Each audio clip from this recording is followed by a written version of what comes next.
సమర్థులమై ఉన్నాము. ఆ ప్రభు వాక్య దర్శనము అనుదినము చేసుకుంటూ ఉన్నావా? ఆయన నీతో మాట్లాడుతూ ఉంటాడు. మెలనైన స్వరముతో నేను సంధించుచూ ఉంటాడు.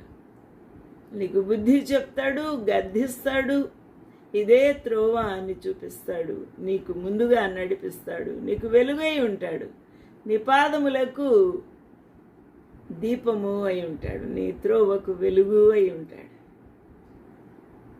రాత్రి వేళ కలుగు భయమునకైనా, పగటి వేళ ఎగురు బాణమునకైనను నువ్వు భయపడుకుంటా ఉంటావు.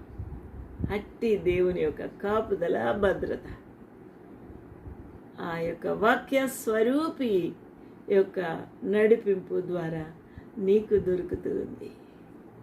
ఆలోచన చేద్దాం. ప్రభు మనకు సహాయం చేద్దాం.